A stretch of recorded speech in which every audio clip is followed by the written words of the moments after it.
Good day to you. It's always a delight talking to you anytime, and I'm trying to connect the dot with so many issues that I have on my mind now as I speak, and which I believe they are also on the minds of our listeners and those who are regular listeners of this podcast. In connecting the dot, does it strike you that this crop of our current leaders are striving to change the narrative? You see, I want to tell you that some of our leaders today, I used to call them successful criminals. Because... How do you mean? Yes, when you trace their background, some of them supposed to be far away from governance. That is one of the problems with democracy. If somebody is having shady deal before, somebody doesn't have a good home, and some other things. In advanced democracy, if somebody just raised it in America that you neglect your daughter, you don't train them, you can't get to the office. So we have people like that. Somebody that you don't even know the background of his words. They are the one in power. So it is very, very unfortunate. But however, what we should be concerning about is that every nation has their own bad past. The leaders should sit around now. I can see that some of them, there is palpable fear in their mind. All those people talking in the north, they are afraid too. So let us sit down. We may not get 100% now, but immediately there is devolution of power. There is a true federalism. Definitely things will work well. If all of us in Yoruba land, if we have a functional government like the one of Awolowo, who contain ourselves to a certain level. So are you suggesting that we go back to our regions? Israel back to the tent? Even though if it is not region, if it is a devolution of power, let the state have more power.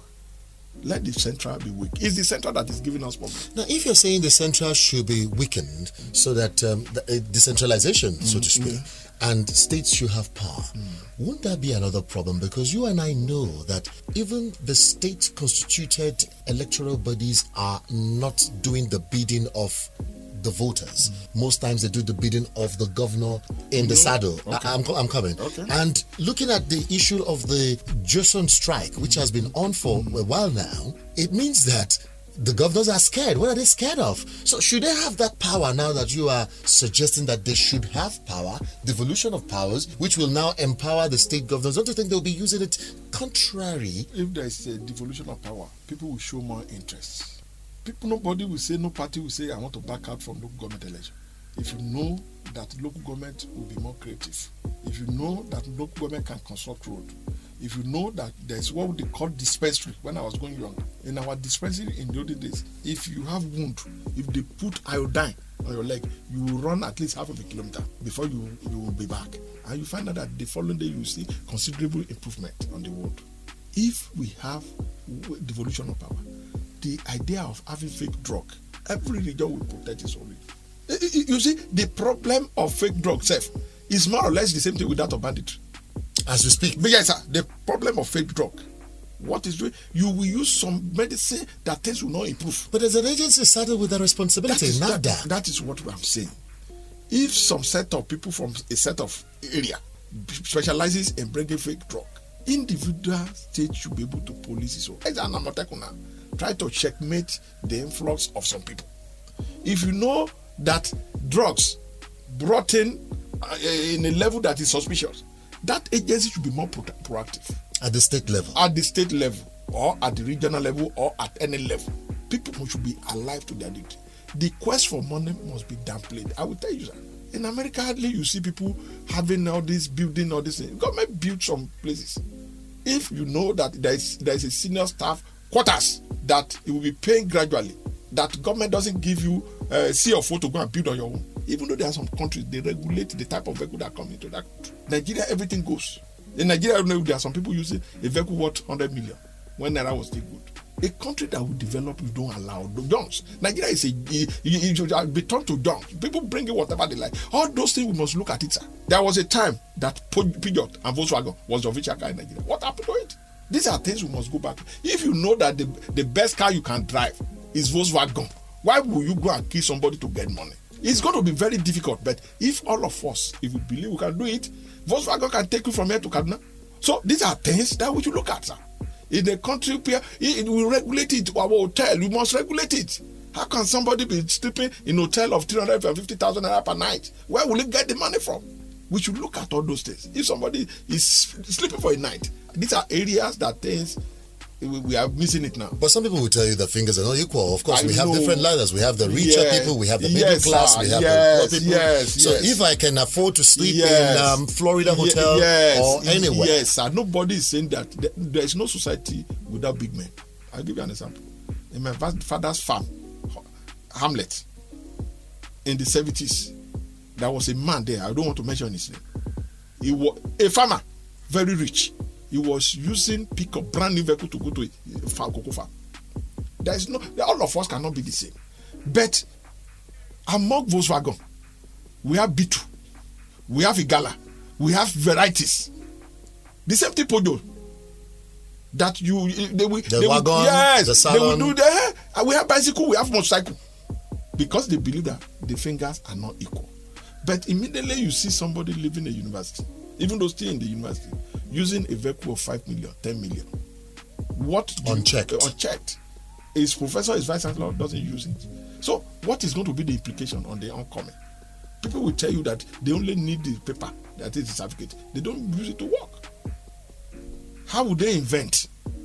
How would they be creative?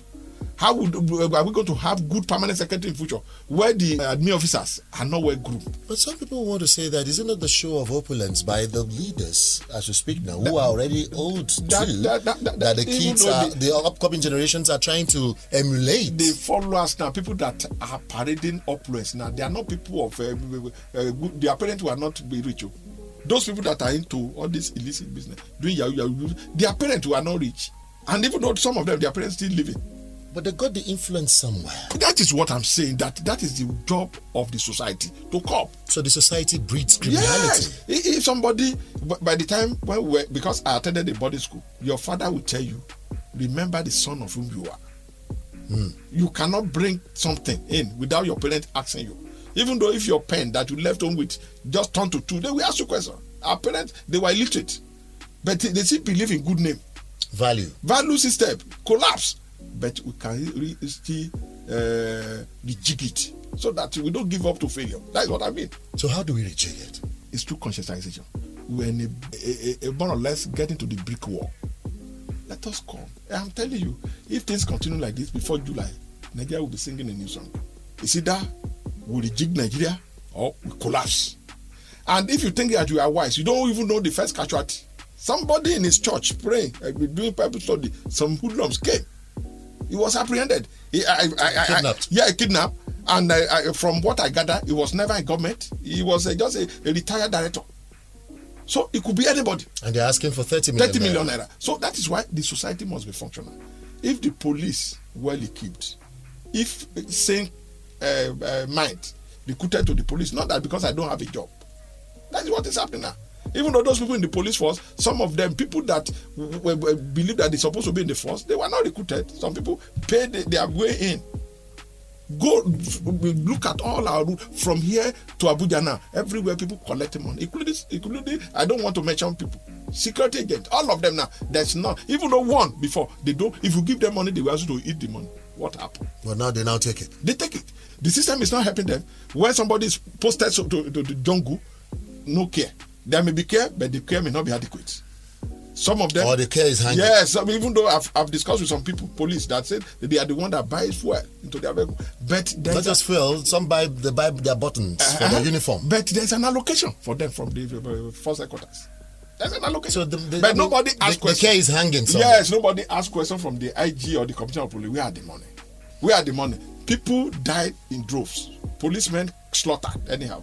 If not for Governor of Rivers State now, most of the policemen that were killed in Rivers of recent, he gave them to 20 million. You don't know when the money will come. I have an issue at hand. A senior person that died last year. Even though the system, his own system where he worked, up to now, they've not computed his monument. Talk less of taking care, talk less of paying. So what would be the lot of the children? Somebody was not 60 before he died. So these are things that so it's a systemic failure. If you know that you're in the police, that even though if you die today, the people left behind will be protected, you put in more. Not that you will not guide yourself. You put in more.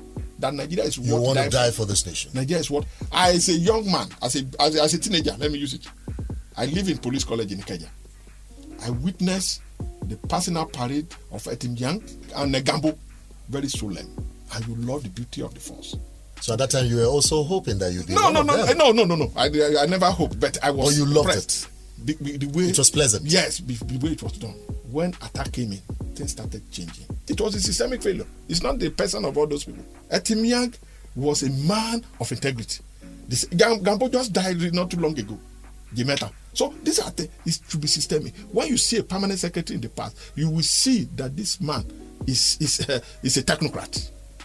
Even though the way he handled things, the way he talked, there was a time in Ondo State, people from rank and file, former one head of state who was not a graduate, passed through the rudiment, enjoyed a lot of training, well groomed. In the past, you don't need to be a graduate before you be a grandmother. If you pass through the training and you are certified. So these are things. Look at the good broadcaster in the past. Journalists. It was not the bogus certificate. So all those things that people don't, even though if you know how to do it now, the system will peg you. So these are things that we must look at. Merit must be look into. If somebody is going to join an organization, the person is not recruited right from that place or recommended up there for another level of interview, brought in from the top. He won't recognize those people he met here. These are things we need to look at. That's why I so much believe that there is a leg of Amina talk that we have blames to go around. I so much believe in that. We have blames to go around. Yes. That was not the way you use it, but that was the interpretation of what is it. But my own language is that we have more than enough. We have enough blames so to go around. If we have enough blame, let us sit down. Let us reject the whole thing. Let us make sure, how can somebody plant using millions of naira to plant hoodlums, people that I do, we harvest all those things. It's killing. These are areas we look at. These are areas many people will invest heavily in their farmland.